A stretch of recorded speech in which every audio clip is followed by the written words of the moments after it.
Hi there, I'm Trevor Wilkinson, and I would really like to take this opportunity of showing you the new Wilkinson HMI guitar kits that we are launching very, very shortly on a world market. So we'll start with the kit which we call the TE52. This is the box that it comes in, and we'll take you through all the parts, and as we do that, it's a great opportunity for me to explain to you why these kits were done and exactly what you get and why. Instruction sheets. This is an instruction sheet that works for a TE52 and a TE60, which will basically give you a 52 T-style or a 60s slab board T-style guitar. So let's see what we get.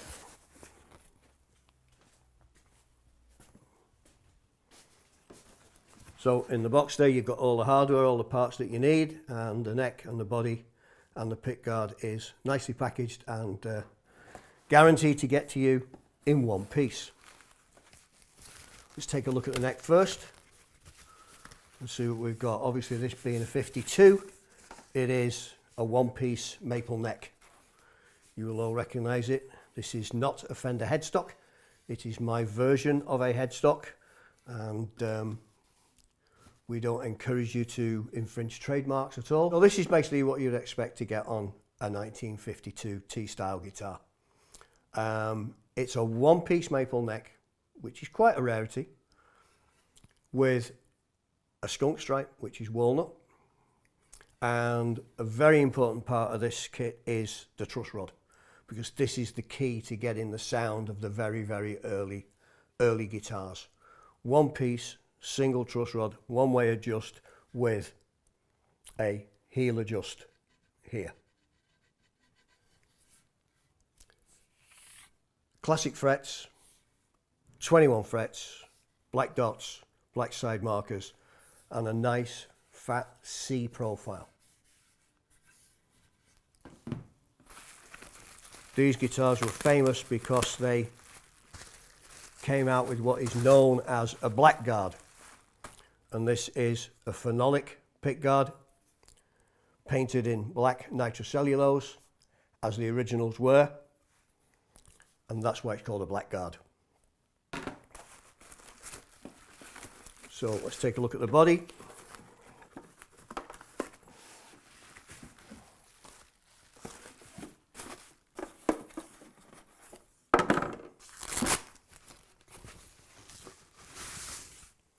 Classic shape, an American Alder, two-piece centre joint.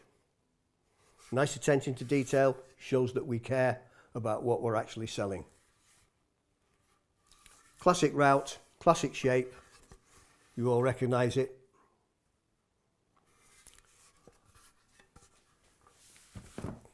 So there's your body, there's your neck, and there's your pick guard. We move this to one side. Look what we get in the box. I'll put this to one side, out the way.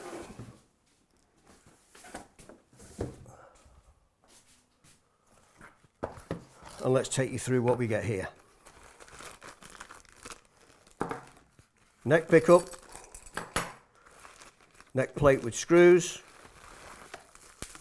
bridge pickup mounted in a classic T-style bridge, all the controls already wired, tuners, strap buttons, ferrules, screws, nut, and more screws for the bridge. In fact, everything that you actually need to do this.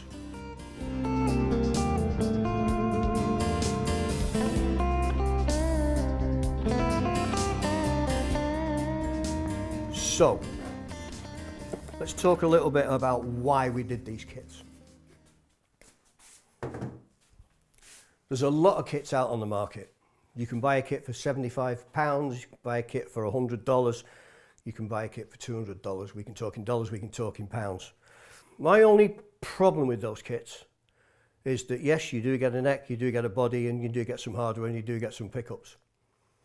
But you go to an awful lot of trouble to build this kit, and at the end of the day, don't want to be cruel to what is competitors or whatever you want to call them, but you end up with a compromise.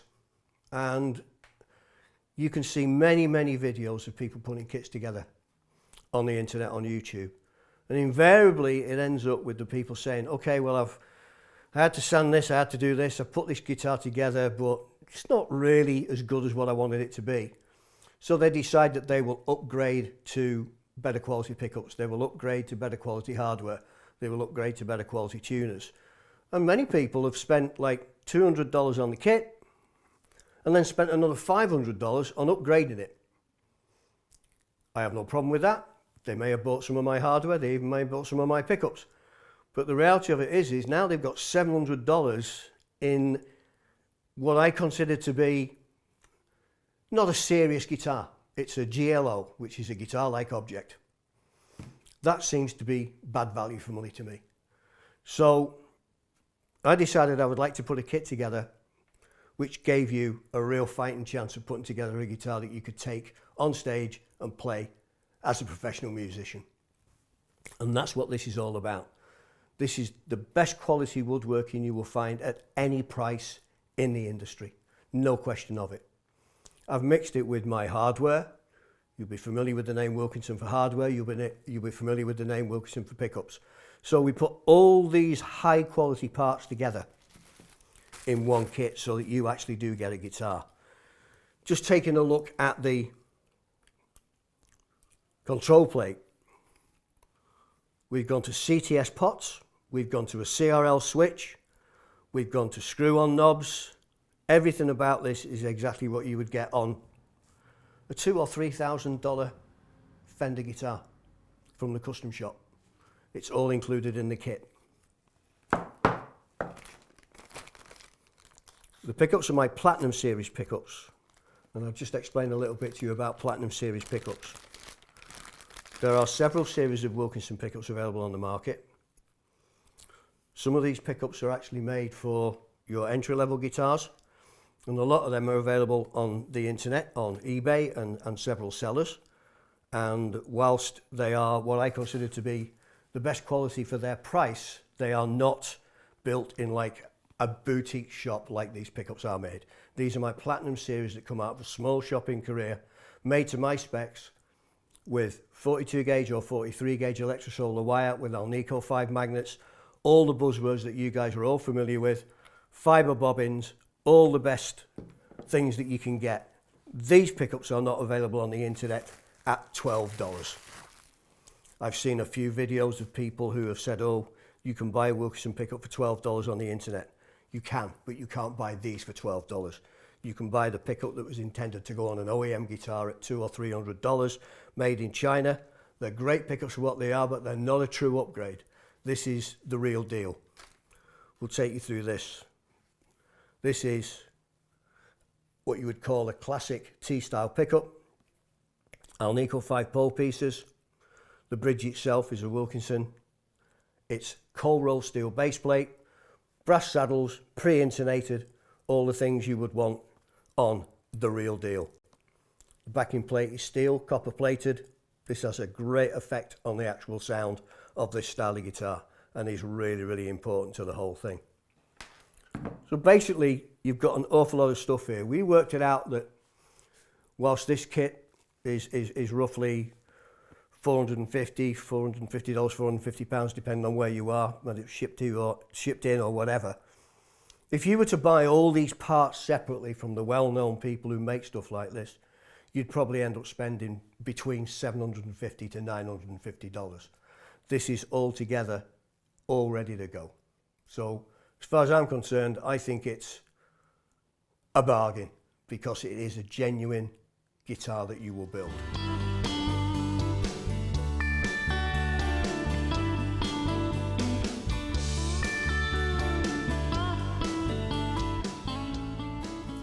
Okay, so here we are in the workshop. There's a lot of noise going on in the background. I hope it doesn't put everybody off, but we'll plow ahead anyway. So let's take you through the assembly instructions. And on the first page, basically what you're going to do first is you're going to put your tuners on your neck, which is, the instructions are there. Relatively simple. What we've tried to do with this kit is we've tried to do everything that will enable you to not make a mistake. There's a few things that do require some skill. I'm hoping that we can talk you through that, and you'll find it some little tips and tricks, if I can show you that you will get this guitar together to the standard to which it should be. So we take our tuners. We've got Wilson WJ55 Gluson style tuners. This is what's called a safety post, where the string goes in there and then wraps around. This is one of Leo's first inventions in the late 40s. Maybe it wasn't a Leo invention, maybe it was actually Cluson's invention. However, it was what was used on the guitar of this style. So the first thing you need to do is to put these tuner bushings in, which these holes are drilled and reamed to size. They're smaller on the back than what they are on the front, which is the way they should be. And in order to do this, if you've got a drill press, it would be great. If you haven't, then we have to adapt. So, one of the most important things is, whenever you drill a hole or whenever you're trying to put anything into wood, countersink it first. It just makes life that much easier. So I'm just going to hit these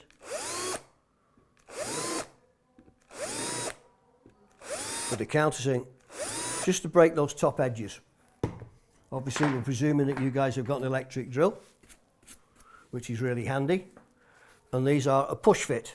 So consequently, they are tapered and you can line them up.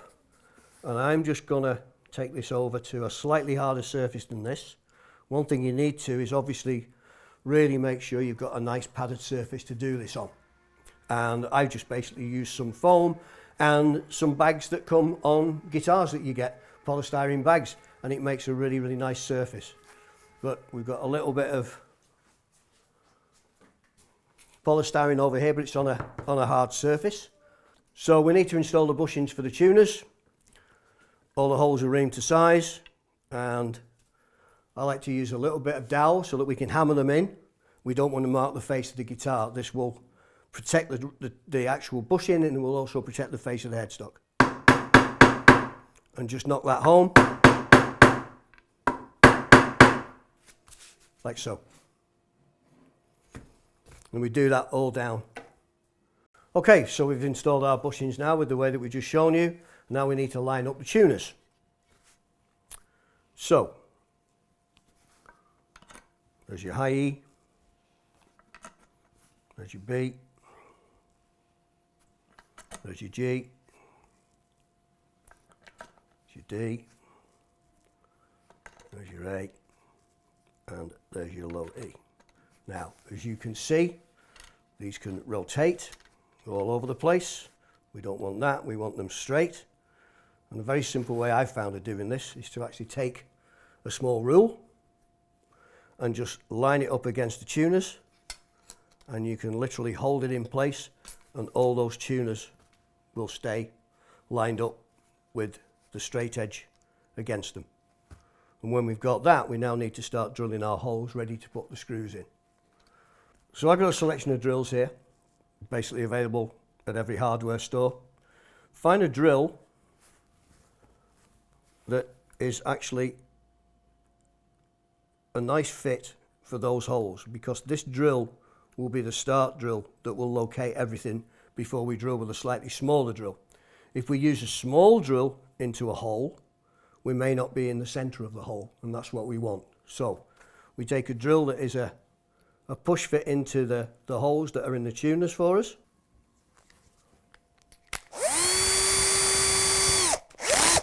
Hold the tuners in line, and let's drill just to mark where we want to drill.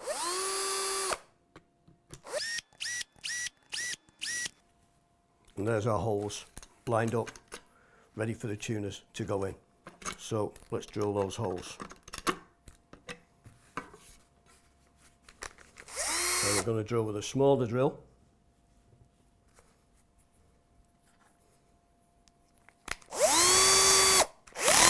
Because these screws are quite small, but they're too small to go into maple, which is too hard, so they do need a hole to go in, but you don't want them too big because you want them a tight fit. So what we need to do is we want to gauge how deep we need to drill this hole. So let's take our screw, let's take a tiny little bit of masking tape, and let's gauge how deep this wants to go. Let's put a little bit of masking tape on there.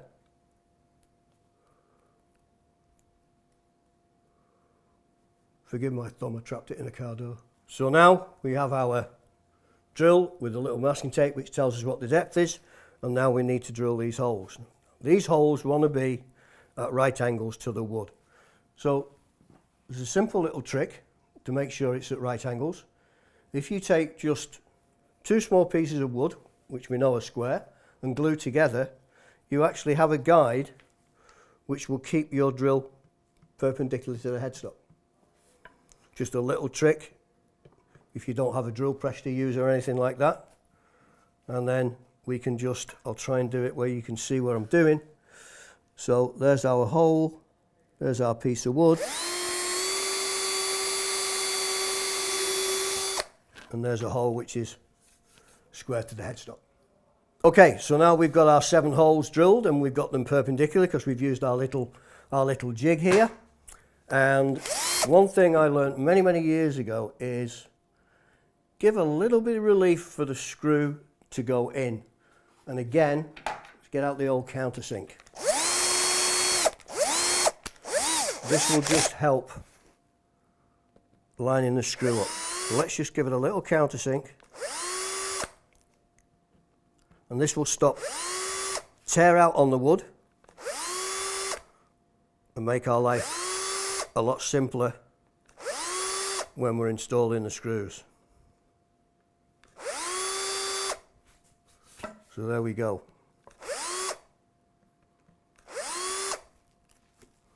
That's all our holes. Countersunk ready for the screw. And now we're going to put them in. So we're back with the tuners.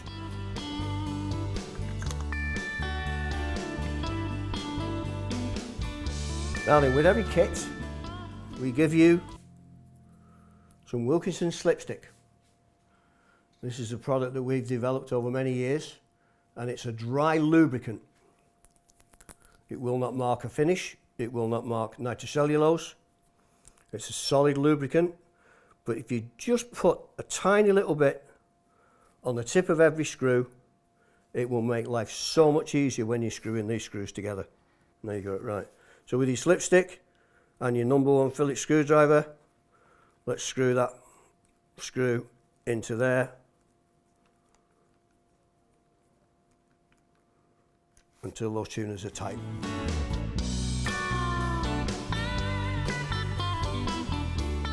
So there we go. All the screws are in. I always like to keep a nice handy little dry brush on the bench because you can use it to get away any dust or any little bits and pieces around without damaging anything. Give them a knock, make sure they don't rattle. There you go, there's your tuners installed.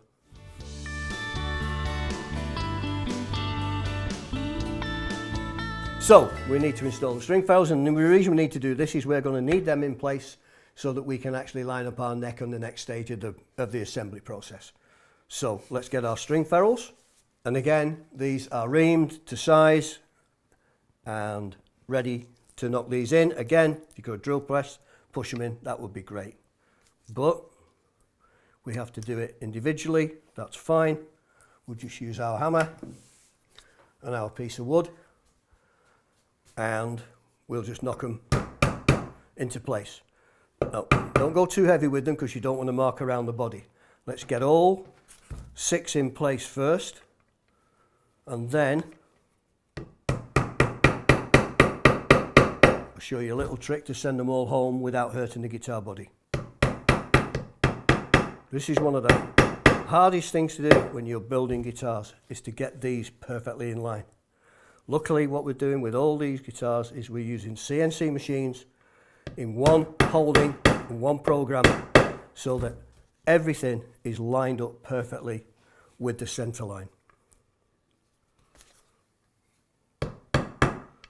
Okay, so we got those in and they're nearly home. The little trick I like to do is take a piece of flat wood, we know that's flat, and that can sit over there, and if we knock them all in together, all home and the body is not damaged. So there you go, that's installing the string ferrules.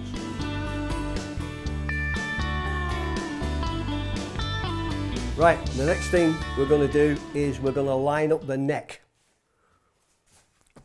This is very important before we drill the neck holes.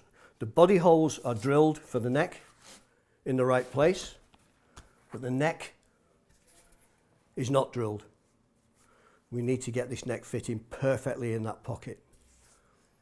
So I'm just going to move over onto the soft bench and we'll show you how we do this. You can use guitar strings to do this, but there's a set of strings in the kit which you will need at the end of it. I like to do it this way, just by simply using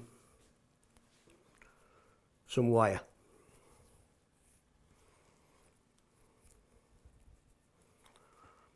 Because what we need to do is get this neck lined up. So let's take a little clamp and let's take the neck.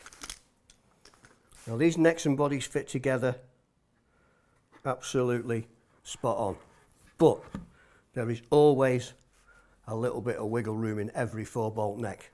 So in order to make sure that this neck is lined up through everything here, what we do is we take this piece of hookup wire and we put it through. Now let's pull that through there and let's put this through here.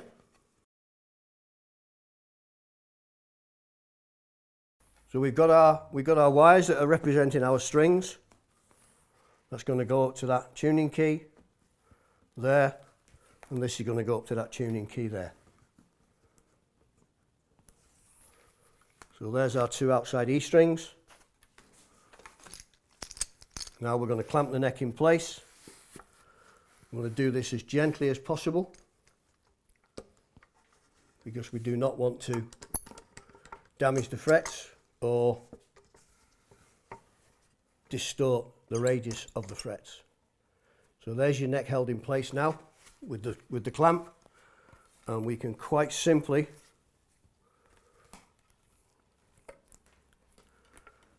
run this up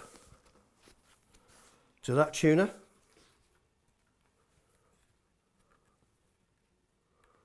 hold it in place, and we run this up to the high E tuner, pull it tight and hold that in place. We take our nut that we supply and we put that in the slot, get it lined up with the side of the neck where it would be, and we put our E string there and our E string there. Put a bit of tension on it.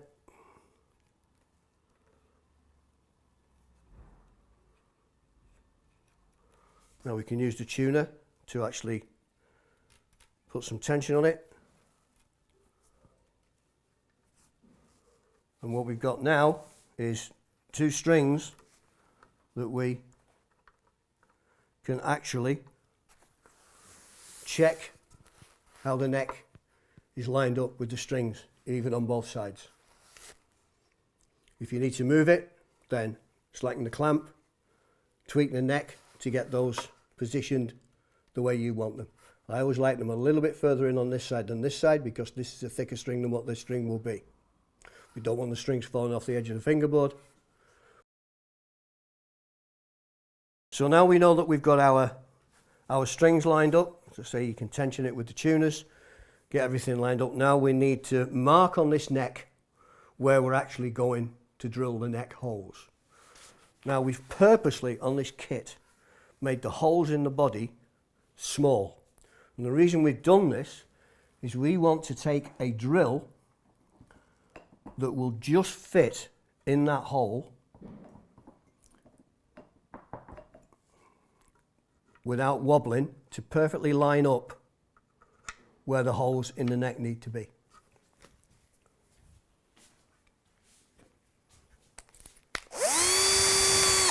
If those holes don't line up perfectly, then the neck can't line up perfectly. So, just going to drill those holes now. I like to stand it up to do this. And we put that slide fit drill in there and we just mark the neck. Same again. I'll try and do it this way. Well, not left-handed. So you can see what we're doing. And slide fit, mark the neck. That's all you're going to do with that drill. But that drill, because it's a slide fit in here, has lined those 4 holes up perfectly in the neck. So now we can take the neck off, but we know exactly where we need to drill our neck holes.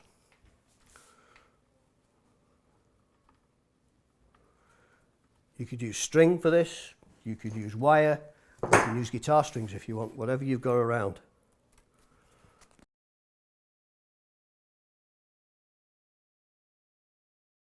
So there we've got our 4 holes marked that we know is in perfect relation to these holes here. So we need 1/8 of an inch drill to drill the neck holes to put it onto the body. So again, we use our little bit of masking tape trick because we don't want to be going through here and out the fingerboard. It's the one thing we don't want to do. So we want to go that deep, so we put our masking tape there, and that's what we're going to use as a depth guide. Again, we want these holes to go into the neck squarely. So let's take our little square that we made. Let's find out where our hole is, and let's use this to line up our drill. Drill all the way in to the neck and stop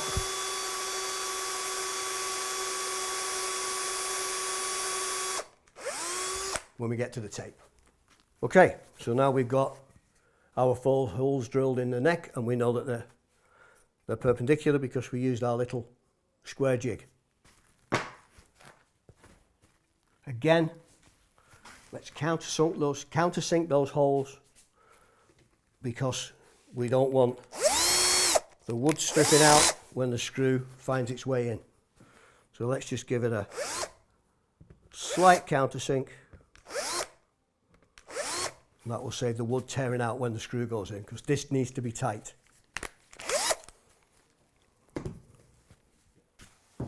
Put that to one side and we'll get the body.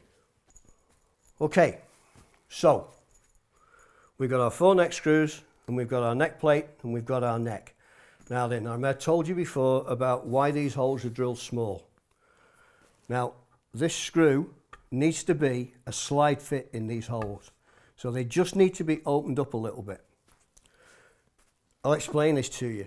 If you've got threads in here, if these screws make a thread in here, and then they make a thread in there, it's very difficult sometimes to get the whole neck to actually seat in the neck pocket flat, because what you end up with is, if this makes a thread in the guitar body and then it starts to make a thread in the neck, you could be 1 thread apart and that will never pull down flat. And what you need is this neck absolutely flat to the body.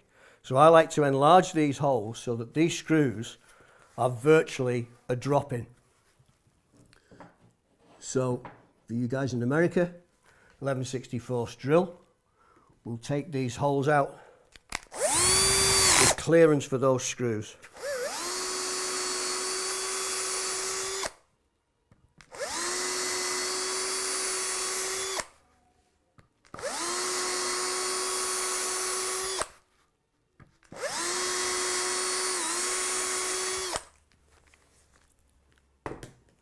That screw now should push in.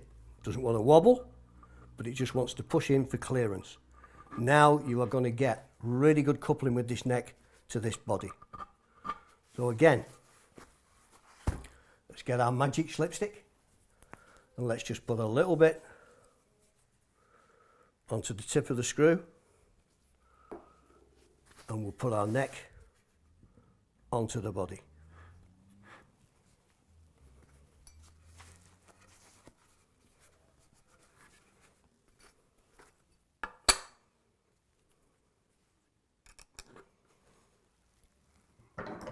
Number 2 Phillips.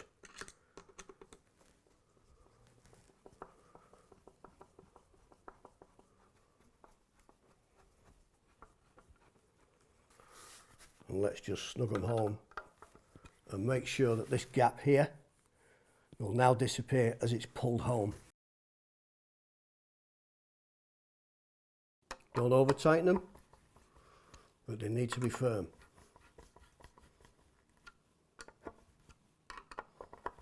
Even the tension out. And now you've got the perfect fit of the neck to the neck pocket.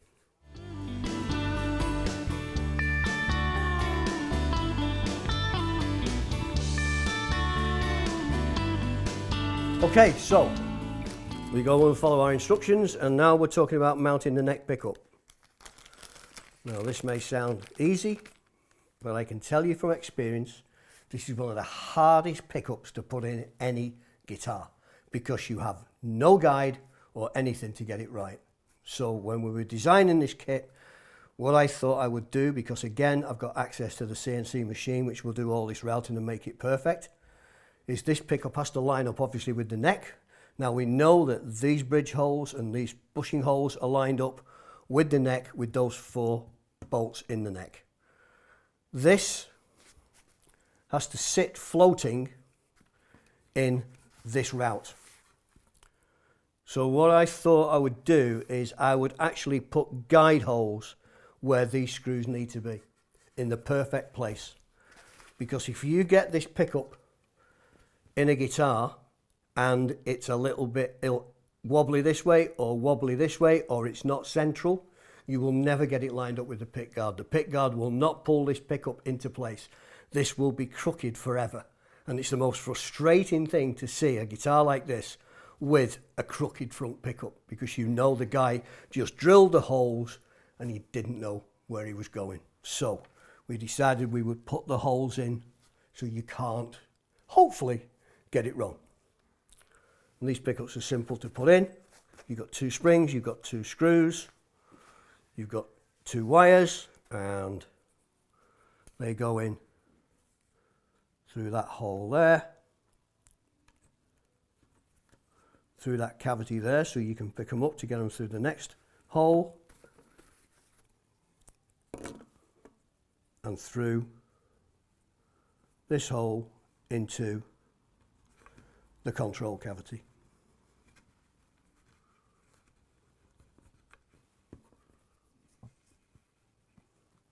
So there, through the control cavity, here's your pickup. Now then, these pickups were mounted through the fibre with a screw,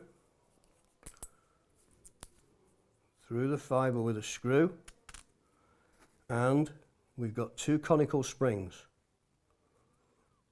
Nice thing about conical springs is they will actually crush into each other. They will actually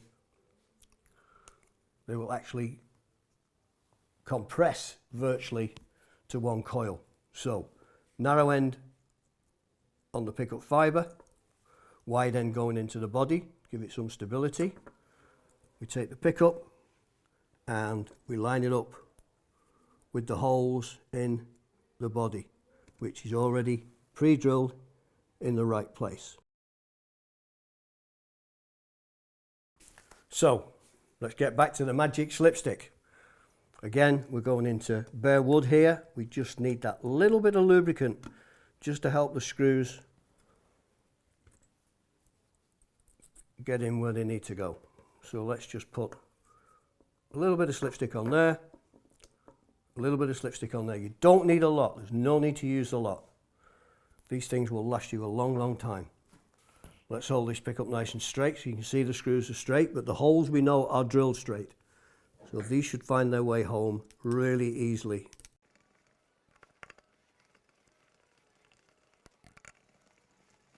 Because what should happen now is that this pick guard will line up with the end of the neck. That will sit exactly where it is, and this will encompass where the bridge goes. And the pickup is sitting perfectly flat. It may look simple, but I'm telling you now, that's one of the hardest pickups to put in a guitar if you haven't got that locating hole in the right place. And it's really hard to do it even if you use the pickup to locate it, because your drill will go crooked and it's a nightmare. But that just makes the thing look so nice.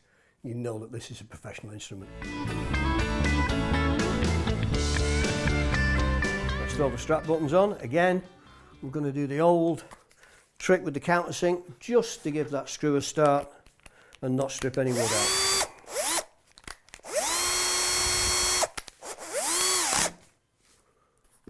Again, we drilled these for you because I'm very fussy about what the strap buttons look like on a guitar. And the really fussy one is this one, because it should be at an angle. I can't stand to see guitars with strap buttons round here and all. It just looks wrong to me. So, let's not forget the old slipstick.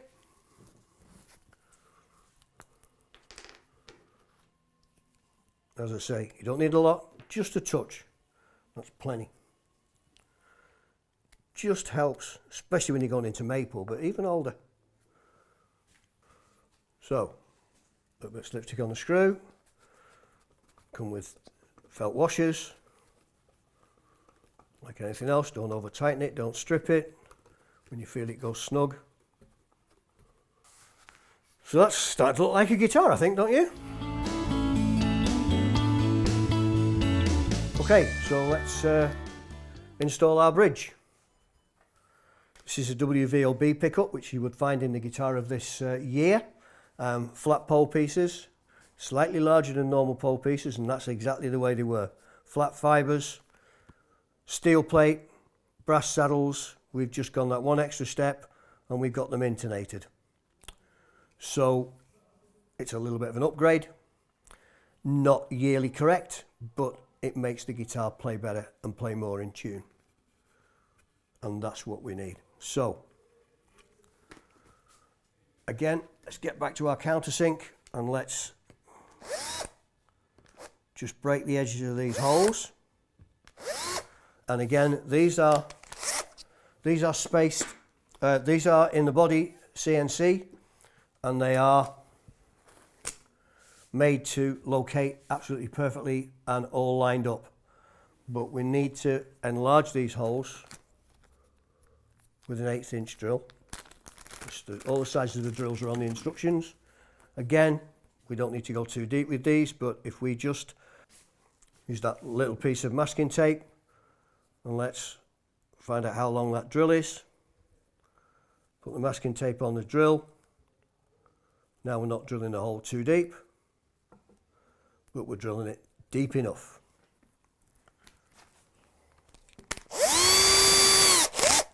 So, they are piloted, so it'll find its way in nice and straight.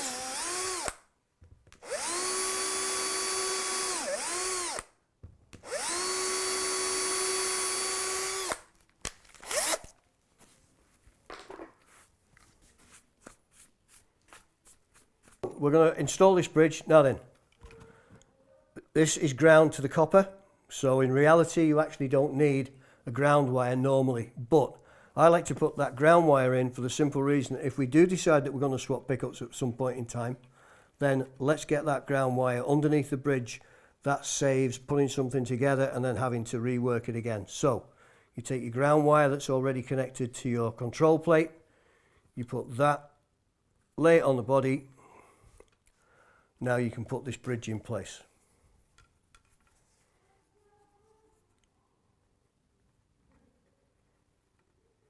So wires through to the control cavity.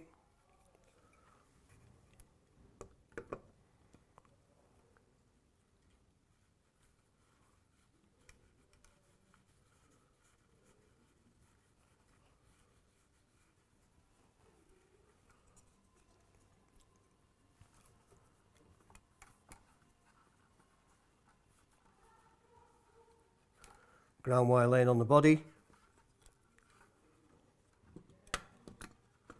Bridge in place, holes line up. Again, a little bit of slipstick.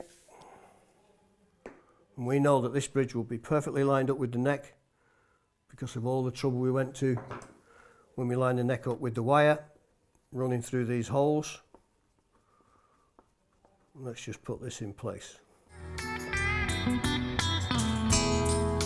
Now we've got a bridge installed, we've got the ground wire in place, we've got our control plate in place. Now what we need to do is connect up our pickups and our jack socket. So let's get our jack socket wires, black for ground, white for hot. There's our pickup wires. Our back pickup hot is yellow, our neck pickup hot is white. We need to put this through here and that will come out of that jack socket, and we can now fasten our jack socket to it. Now I've used a more modern jack socket, which is I think a big improvement over the original design, because it's you can't get it wrong, your jack finds it easy, and it's held in place by 2 screws rather than the old-fashioned way of doing it. So I think it's a real improvement. So for this you're going to need your soldering iron. So you can see we're using pushback cotton wire, so that makes life a lot easier. Let's just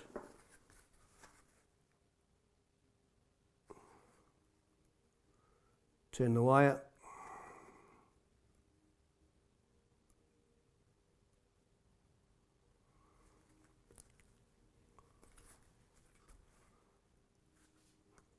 Just do the socket.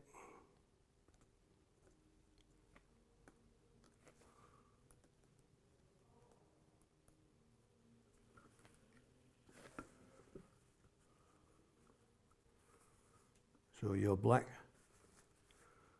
is going to go to your ground, which is the outside tip of the outside of your jack socket. That's not home.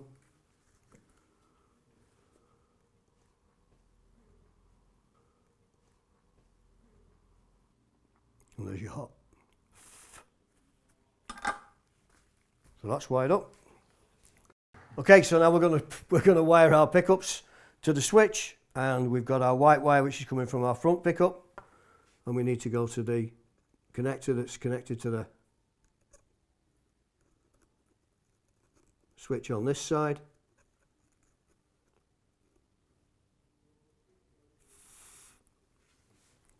And we're going to connect to the other side of the switch for the bridge pickup.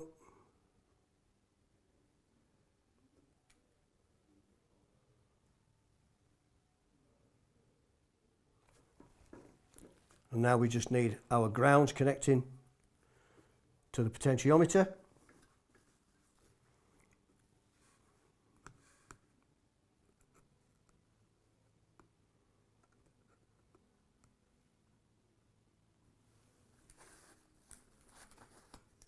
As soon as you get extra metal, it cools the iron down.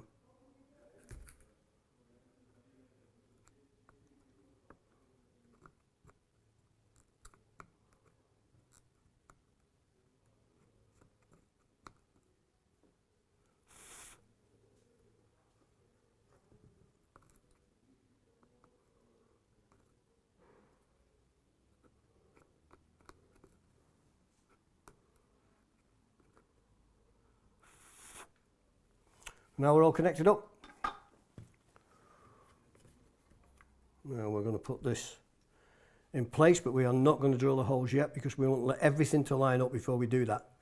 We want the pick guard to line up with the neck pocket, we want the pick guard to line up around the bridge, and we want the pick guard to line up around this control plate. So let's leave the control plate loose. Let's get our pick guard. So I like to use a larger drill which is about the same diameter as the control plate, So if we hold this in place, we want our control plate. You can actually feel, touch the inside, that's in the middle. Hold it in place. Just touch off with the big drill. Now we've marked the body.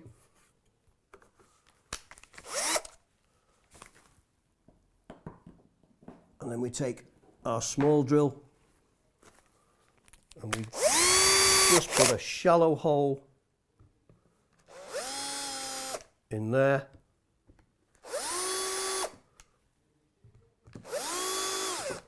And in there again, don't forget our countersink.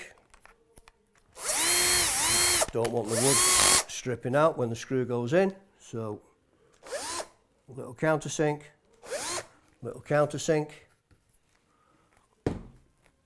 Now we can screw this in place.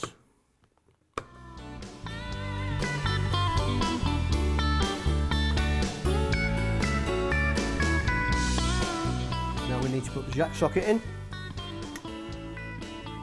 As I said before, this is a modern style jack socket and it's an absolute breeze to use. We just need to position it in. I like to actually line up the two lock-in screws, the two screws that hold it in place. I like to line it up so that that goes in that way and that goes in that way. And that just sits in the jack socket like so. Nicely lined up.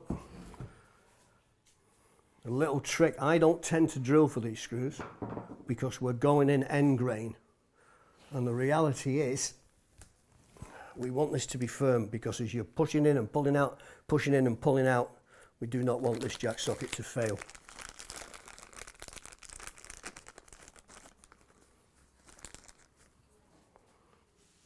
So, back with your slipstick. And you'll see that they can sit in this socket and they sit at the correct angle. And you just need your #1 Phillips screwdriver, and that will make its own screw hole into the end grain of the wood and be really, really firm.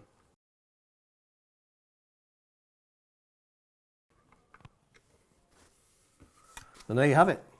As I said before, I'm not going to drill the holes for the pick guard until we've got the strings on so that we know everything is lined up right, but it really is locked in place, so it can't really move that much, but that's there, and I think that looks even, spaced, as you would expect it to look. Just move these screws off the operating table so we don't scratch the guitar. We'll take the pick guard off because we don't want it to fall on the table, do we? And I just like to let the guitar hang over the end of the bench, and then you can drop all the strings you want in one go. So, low E.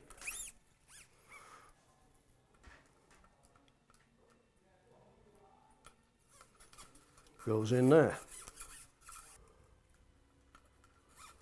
There's the D string, will go in there. And then the G string will go in there. There's a little trick I learned years ago to how to tell similar gauge strings if they are finer or thicker. And that basically, if you put the ball ends together and you hold the string, then because the ball ends are the same weight, the thinner string will actually hang lower than the other string. So we know that this is the high E, and we know that this is the B. So let's string it up. Now, as I said before, these are what's called safety posts. So you can judge how much string to cut very simply. I just like to lay the string, make sure it's home in the ferrule, come along to 2 tuners, cut the string, goes in the safety post, bend it through a 90 degree, grab your string tuner and wind away. And that, I think, will give you just the right amount of tension and a couple of turns around the post, and you'll be close to pitch. Do that exactly with every string. I think these are a great invention, safety posts. Don't think it was Leo that invented them, maybe it was Mr. Cluson. But whoever did it, obviously stabbed his string, so his fingers so many times on strings sticking out. He thought, I'll do something about this. He ended up drilling the post, but I think they're great. And then when you get to the end and you've got no more posts, you can just bend it around and come back and snip it to that post. And now you know that's the right length.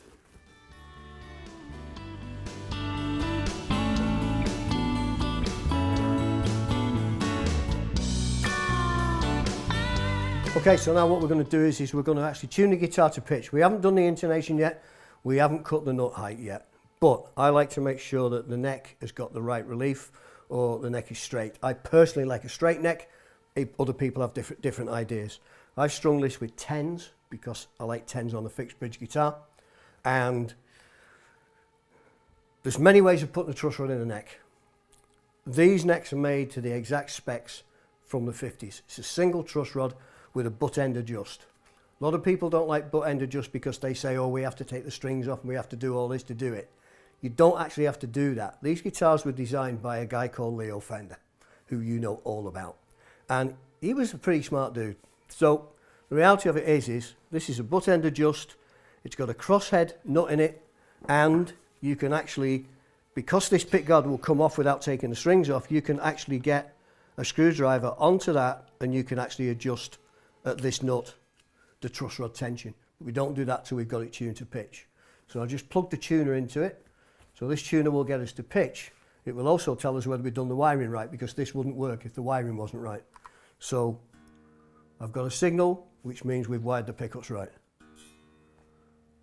So I'm just going to tune this.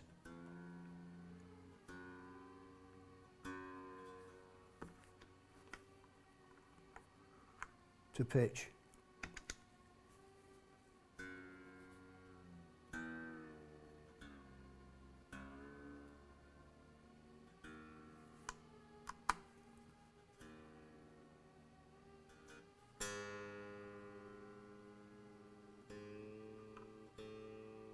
So we've tuned the guitar to pitch. We talked about where the truss rod adjuster is, and you can use a straight edge. There's loads of ways you can do this. I basically just sight down it and I can see that that neck is absolutely straight as a die. I don't even think it needs relief, but we're going to cut the nut and we'll check it out. But that is absolutely spot on. So now we're going to cut the nut. These are nut files. I've had these for probably 30 years. You can buy these from various people. But the reality of it is, if you don't want to spend that kind of money, what we tried to show you here today is the fact that we're using pretty basic hand tools to do this whole build. A lot of thought's been put into it so that you can do it with what you probably find around the house. You may have to go out and buy the right size drills. They're all in the instruction sheets for you. But I find that I can get away with a simple set of files like these. There are files in here that will work in every part of the nut. So there's a file which has got a very, very sharp edge to it, which will work easily for the high E string. So before we do that, we actually look at where the strings are sitting. Everybody's got their own preference for nut slot height in relation to the first fret. Personally, I like it as low as you can possibly get it. The lower you can get this action, then the more in tune you're going to be when you're playing the cowboy chords down this end of the neck. Simple rule of thumb, and there's a million YouTube videos of people doing this, so I suggest that you research it. What I do, you may not do it this way. It's just something that I do. So we know that the truss rod is straight, we know that the strings are tuned to pitch. Now we're going to set the nut height. So all I do simply is I put my finger on the 3rd fret of whatever string I want to cut, and I look at the distance between the string and the 1st fret. And we want that distance to be as low as possible. We don't want it to touch it because there's a chance that it would buzz, but we want to get it as low as possible. So basically, using a file, you need to cut that nut. Now, angle slightly down. Don't scrape the finger, don't scrape the headstock with it, but angle down, because you want that string to touch the front edge of the nut and lay in the nut and go to the tuner. You do not want it touching the back of the nut and the front of the nut being lower, because if you do that, you will get a buzz. So I'm just going to use these files because it's just a little bit quicker to get it to where it would be. So you kind of get a feel for the amount of times you file a nut and then come back and check.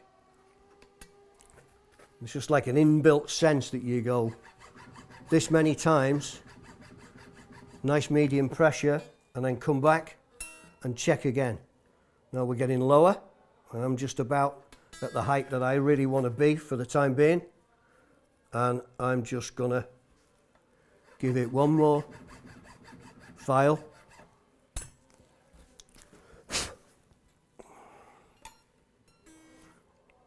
On the 3rd fret, and we are virtually twisting that 1st fret.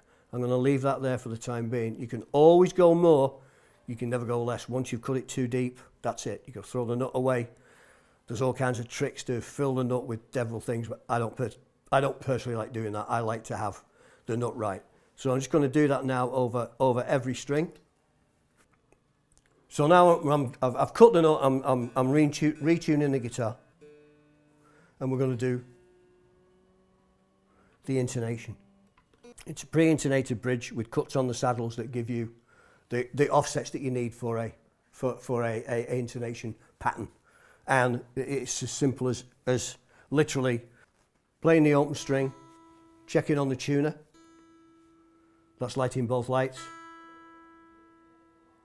and then coming up to the 12th fret and playing on the 12th fret. That's ever so slightly sharp on the initial hit. I actually don't mind that, but you can change it if you pull back a little bit, you can change it if you push harder, you can change it if you let go. So if we want to get that absolutely perfect, we want to make that just a little bit flatter, which means we want to lengthen that string a little bit. So all we do is we take that and we back that saddle off, we retune to E,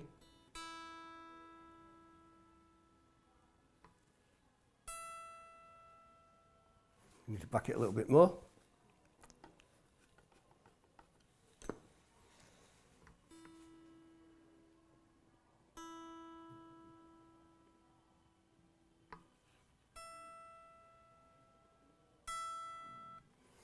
Let's check the B string because these are pre-intonated saddles. And that's pretty close. I would call that as good as you're going to get on a 3 saddle bridge. So that's how you set your intonation. String open, string fretted, move the saddle backwards and forwards till you get what you want. Simple as that. So we've done the intonation, we're happy with that. All we're going to do now is we're going to put a string tree on here. Again, the string tree is there because by using an inch piece of maple and doing that scallop, it got to the point where these 2 strings didn't like to ring open. They needed some down pressure to give some pressure at the nut. So it's called a string tree. I've just slackened off the B and the high E strings a little bit, so it's not quite so hard to push down against the headstock, because we need to position this by using the strings. Now then, there isn't a right place or a wrong place to put this, but there is a historical place to put it. And the historical place to put this is actually just forward of the G tuner, and basically sit the string tree on the strings, and again get your drill with your tape so you know you're not going to come out the back of the headstock. Push that down to the headstock, position your drill, drill your hole.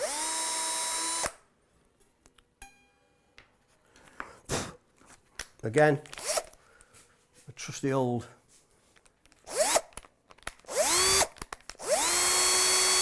countersink just to break the edge of that little hole, so we're not going to splinter the wood out.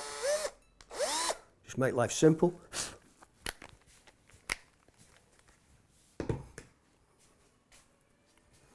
What do we need? Slipstick.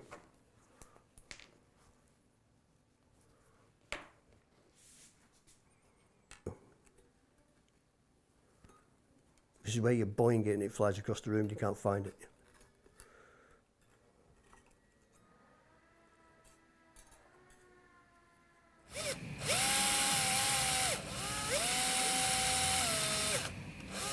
Not to get in the grooves, right, so it sits on the string.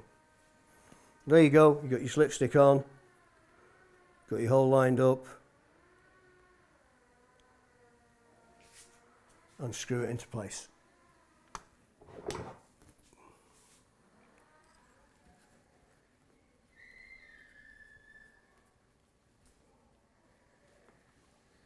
There you go. Tune it again.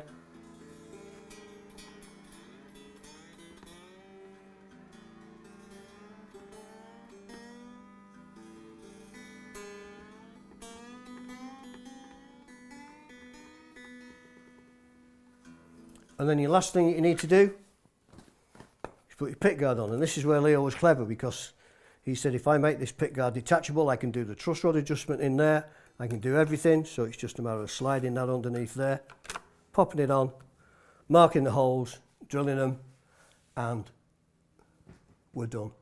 So we're just going to come in and we're going to touch off on the holes using a drill that just fits in the hole, so we get the actual hole dead center of the pickguard hole.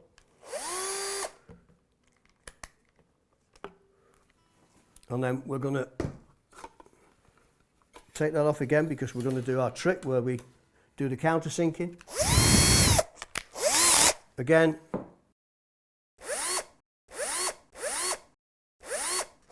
a drill that's the right size for the screw.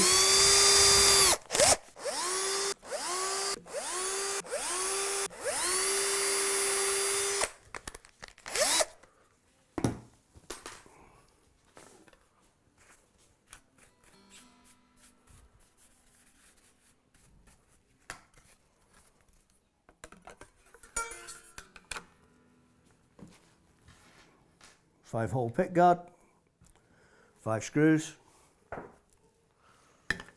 slipstick,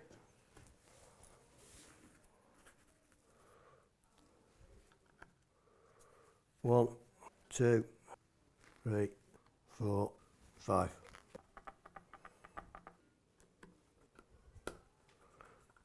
Now there's lots of teaching videos on YouTube, there's lots of teaching videos on websites.